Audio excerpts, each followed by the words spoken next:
Welcome back to College Football Addiction. I have owed you guys this video for a little over a week now. We've been doing a Big Three check-in, the Big Three in the state of Florida. We did Florida, we did Miami, and now doing Florida State. And this has been the hardest one to do for a couple of reasons. Number one, I cover Florida State almost on a daily basis. A lot of you guys know that over on Double Fries No Slaw. And so I talk about the team so much, and it's really hard to kind of compact that down into a 10-minute, just kind of quick check-in video. The other side of that is, I don't know if this team is one that anyone in America can truly figure out. There are so many question marks around this team coming out of the worst season in my lifetime, coming out of a year that we probably never thought we would see any team in the Big Three kind of have going 2-10. And listen, I get asked all the time, and the third reason maybe I've been avoiding this is because I know you guys are going to light me up in the comments, the troll fans on here, which is totally fine. I actually enjoy interacting with you guys, and I know what I've signed up for here. But the question I get asked all the time, and from like literally friends and family, like people in my Sunday school class at church, like what went wrong? Like how did it go so wrong? How did they go from 13-0 to 2-10? Like how is that physically possible? Like if Florida State would have had like a 7-6 season last year or an 8-4 season, you just said like, oh, well, they replaced a lot. But they still, it's still Florida State. They're still supposed to beat the Memphises and beat the Georgia Techs and the Boston Colleges of the world. Like, yeah, they weren't close with Florida or Clemson or Notre Dame or Miami, but like they're supposed to beat mostly everyone else. How did they, lose to SMU who goes to the playoff? Yeah, like we get it. But how did they go so wrong everywhere else? And I think to look at 2025, you do have to take a step back and look at 2024 to see if some of those things have been corrected. It's February now, right? We really won't know a lot about this team until really September, right? I don't even know how much you'll take away from that week 1 matchup against Bama. But I think something that Florida State fans, and myself included, before they lost to Georgia in kind of horrific fashion where nobody played, a lot of FSU fans thought that Mike Norvell needed to upgrade his staff coming off of going 13-0. And for whatever reason, Mike didn't feel like he could do that, right? You heard fans saying, oh, you can't fire people after going 13-0. And maybe that's right. Ultimately you can. If Saban never thought that his staff wasn't good enough after going to a national championship or winning it, he would still replace guys. But was it a little bit damning that nobody wanted anyone off of Florida State staff after going 13-0? Like, shouldn't that have been a red flag? And like, you can go back and watch old videos on Double Fries No Slaw. We were calling for it. We were saying, this guy's not good enough. This guy's not good enough. This guy's not good enough. And guess what? None of those guys are still on staff right now. They're all off the staff right now. And it took going 2-10 for Mike Norvell to start to make some of those changes. Now, I thought that was a pretty big negative, a pretty big glaring miss that Mike Norvell made. This one is not his fault, but they lost a lot of talent in the NFL. They had 10 guys go in the NFL draft. Jordan Travis covered up a lot of holes. They had a lot of talent leave from that 2023 team that was not on the 2024 team. Jared Verse won the Rookie of the Year. Braden Fisk was up for Rookie of the Year. They had the second running back overall taken on their roster. They had Keon Coleman, who was the first pick of the second round. They had Johnny Wilson, who had a target in the Super Bowl. Like, they had really good talent on that team. Jerry and Jones, Renardo Green in the secondary, both played a lot of minutes and really well. They were both really good as cornerback on their new team, San Francisco and Jacksonville this year. So they had a lot of talent. And then obviously Jordan Travis, I don't know what his pro prospects really are, but he was a special quarterback in college, right? And so, yeah, you lost a lot of talent, and they obviously didn't replace that very well. They missed miserably in the portal. They seem to rely on past relationships as opposed to doing real talent evaluation and scouting from guys who had proven themselves, even if at lower levels, guys that had proven themselves at prior stops. They missed terribly in the portal. I don't know if they brought in one true difference maker in the portal. That's how bad it was. They took, 15, 16 guys? None of them made a difference for Florida State. They obviously missed at quarterback. Bringing in DJ Uiagalelei, I was asked this on a radio show this week. He was a terrible miss for Florida State. And I think what made him such a big miss is that they misread the rest of the team. They thought that they would be able to bring him in and let him be a game manager. Let him just hand the ball off at a really good defense, stop people, a really good running game, kind of make things easier on him, put him in third and short situations and let him move the ball that way. And that wasn't the case at all. They had a terrible running game, a horrible offensive line, a putrid defense, and they asked too much of DJ, and he just wasn't physically able to do that. I think he was a little bit banged up too early in the year. That wasn't something that was super disclosed. And then overarching issue, they have never recruited high school talent well enough to compete. They've never done that under Mike Norvell. And hopefully that continues. Hopefully that changes. Hopefully that doesn't continue. But I think there's a large portion of the fan base that says, like, look, even if they win enough games this year, he's still not recruiting well enough to really be good. And then lastly, I think culture was a big problem. I think they went from a mindset of accountability, a mindset of work, a mindset of what are you doing to make yourself and the program better, to coddling.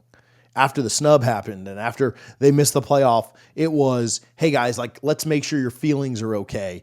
And that same level of intensity just didn't seem to be there. I heard way too much about practice, way too much about the level of execution and just the level of his coaching that just seemed to take a step back. So if you look at all that, I mean, yeah, that's how you go 2-10. You miss in the portal and you don't recruit well enough and you change your standard and you misevaluate your roster and you misevaluate on quarterback and you lose a lot of talent and you keep bad coaches around. Well, that's how you go 2-10. Still, 2-10 is absolutely otherworldly and really can't even think about that. But when you start to address some of those things, we start to look at some of those things, they have changed a lot of it. Gus Malzahn at offensive coordinator is a big-time change and takes a lot of the load off of Mike Norvell's plate. Now, you may think Gus works out at Florida State. You may think he doesn't.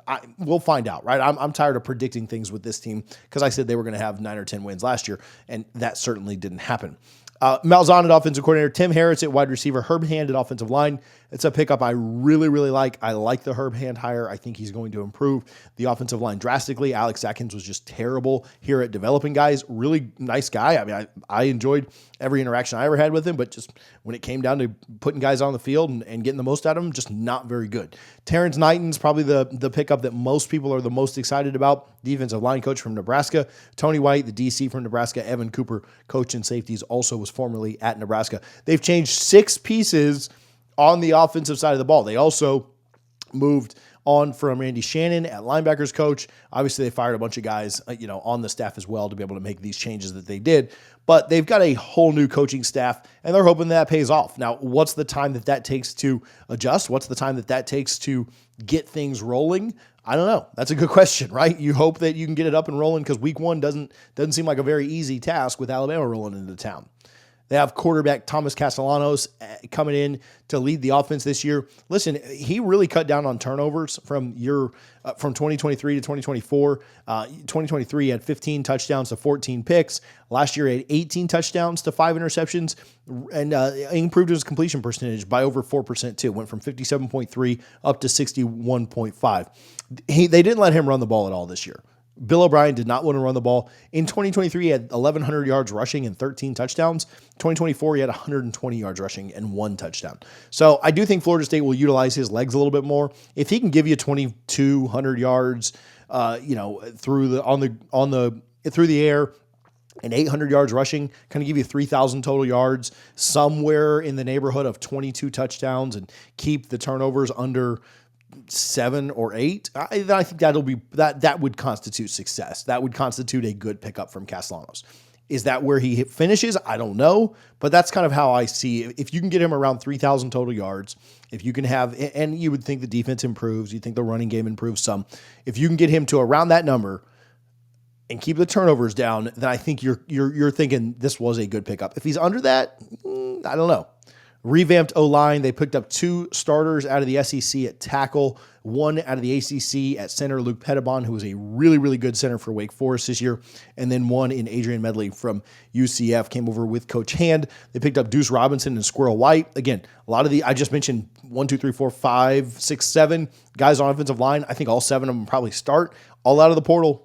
100%, like they're going back to the portal, and they whiffed last year. You're hoping they do better this year. I like the Deuce Robinson and Squirrel White pickups. I think those are guys that were very wanted I think they'll both be really, really good. D-line is a big question mark on this team for me.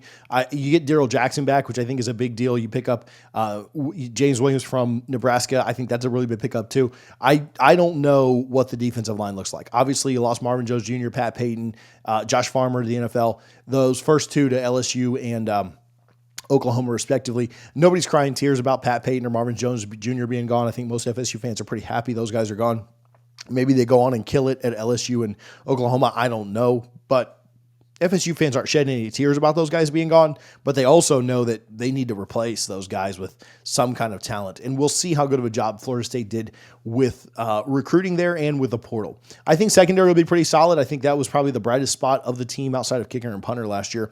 I think the secondary will be solid. I think the linebacker unit will take a step forward and be pretty above average, but not like top half of the ACC, but just an above average unit. Just, kind of gets the job done. We'll have some missed plays, have some plays where they make some plays, and I don't think that'll be what kills you. Defensive line is, to me, the biggest question mark on this team, and certainly on the defensive side of the ball. Schedule, I think it's tough but manageable. I think there's 4 games on this schedule that you just look at and you say, like, I don't today, right? February 17th, maybe this comes out on the 18th or 19th. I look at the schedule and I say, man, there might be 4 games on this schedule that I just don't know how they win. Those games are Bama, Miami, at Clemson, at Florida. Now, could they upset any of those teams? Absolutely. Bama lost 3 times this year as double-digit favorites, right? This is not 2020 Bama. This is not 2012 Bama. This is not 2017 Bama. This is a team that you could get, right? And that's probably good for Florida State, but it's also a team that is so much, much more talented than you are. And if all the thoughts of Milroe was what was holding this team back are true, and Bama comes out firing, that could be a long night in Tallahassee. I'm assuming it'll be a night game. So Bama's a tough one to start out with. Miami, again, a team that you kind of held down a little bit last year. It was a 2-score game with 5 minutes left, and they scored a couple of times to extend the lead out. But, I think Miami's a really tough one. Miami gets a bye right before they play you, whereas you're on the road at UVA the week before. I think that's a really, really tough one. At Clemson, I think Clemson is the toughest game on the schedule. I think they're the best team on the schedule. I truly believe that Cade Klubnik is probably QB1 in my ratings for next year. I know there's hype around a lot of other guys, but Cade is top of the list to me. I also think his weapons are ridiculous. I think that's going to be a long day for Florida State up there at Clemson. And then at UF, again, I'm not completely sold on UF, but I do think they win 7 or 8 games next year, and I think one of those games is Florida State coming to town. I'd love to be wrong on that, but trying to keep it pretty real, I think that'd be a tall task to predict Florida State beats Florida in the Swamp, at least as of now. Now, Florida State goes into that game with 9 or 10 wins. We have a different conversation. I'm not expecting that they do. However, though I think the schedule is tough, I do think it's set up somewhat manageably, right? Say you lose to Bama week 1. You got East Texas A&M right after that and Kent State right after that. You are going to be 2-1 worst case through your first 3 games. Then you go on the road to UVA. And the way that I see this schedule sets up in 4-game blocks, right? The first 4 games, you need to be 3-1 coming out of that. You need to win on the road at UVA. You lose to Bama, fine, that's whatever. Most teams are going to lose to Bama week 1 when they play them, right? That's just how college football has worked for the last 20 years. You lose to Bama, you need to win your next 3. Say you lose to Miami coming out of that UVA game. You need to win your next 3. Now, Pitt's a tough one, but it is in Tallahassee, and so it's at home. That's a big deal for Florida State. Then they play at Stanford, and they play Wake at home. I think the Miami loss, no Florida State fan is going to want to accept this in February, but if I'm just keeping it real, the Miami loss is probably somewhat acceptable. The next 3, you cannot lose to any of those teams. You can't lose to Pitt. You can't lose on the road to Stanford. Can't lose to Wake. If you're losing any of those games, you're probably fighting to make a bowl, if we're keeping it pretty honest. And then there's one more section of four games, right? The last third of the season. Incredibly tough. So tough. At Clemson, Virginia Tech at home, at NC State on a Friday night in Raleigh, and then at Florida. I think Florida State's best case scenario here is to go 2-2. I think you lose to Florida and Clemson, and you'll beat Virginia Tech and NC State. Now, could Florida State go 3-1 here? For sure, right? College football is weird. Who knows? With Florida, they've had 4 quarterbacks get hurt to end the last 2 seasons. Weird things happen, right? And so maybe there's a chance that you luck into winning one of those games against Clemson or Florida. I mean, obviously, if you won both of them, that'd be huge.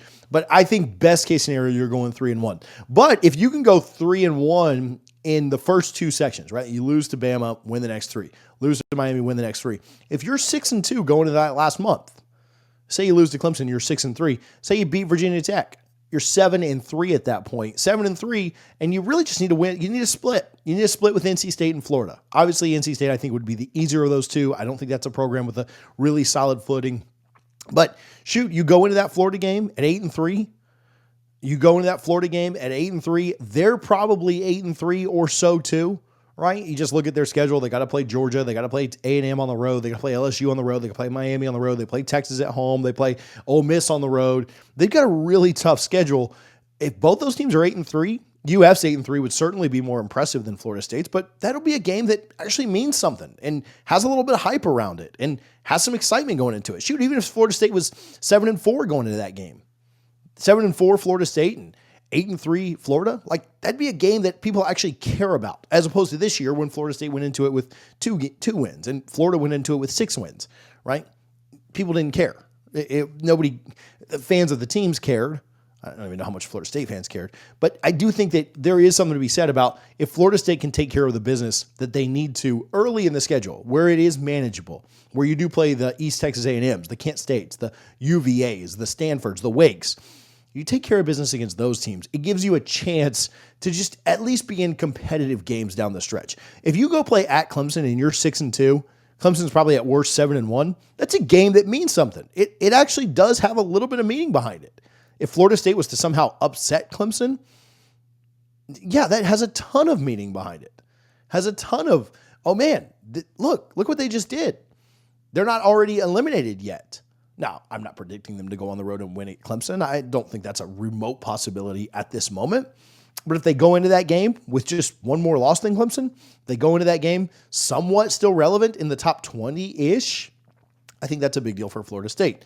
You go on the road and you somehow find a way to beat Clemson, yeah, you're looking at the rest of the schedule like, man, we could win every game on here. Could also lose every game on there. That's how much talent there is in that last month of November that you play. 6-6 to 8-4 seems like the most likely outcomes to me for Florida State. I'd probably say that 7-5 is more likely than 8-4, 8-4, 6-6, probably have an equal amount of likelihood to me. Until we see this team, though, who knows? This team has more questions around it than any other program, I think, in the country. Is 6-6 or 8-4 good enough? Now, certainly, if Mike Norvell wins 7 or 8 games this year, I think he's fine. But at 6, if they go 6-6, I'm not sure. Considering the buyout and you going from 2 wins to 6 wins, you probably just kick the can down the road, as I heard my boys Ruffino and Joe say the other day on their show. But at 6 wins this year with this schedule, feels like underachieving. Feels like it's not good enough to me. After you just failed miserably 2 years in a row, after you just failed miserably the last year, underachieving with 6 wins, I don't know if 6-6 is good enough to keep him. And under 6 wins, Florida State has to find the money. Under 6 wins this year, they go 5-7, miss a bowl. That would be 4 losing seasons in 6 years. And though those 2 outside of the 4 were really great, really fun, 10 wins and 13 wins, really, really great, you have to be better than 4 losing seasons in 6 years. Florida State is a team that I really cannot figure it out at all, which is, again, ironic because 1, I cheer for them, and 2, I cover them almost daily pretty closely. Now, hopefully, as we find out more in spring, we'll have a better idea of what we're getting from the Seminoles. But right now, the jury is very much out.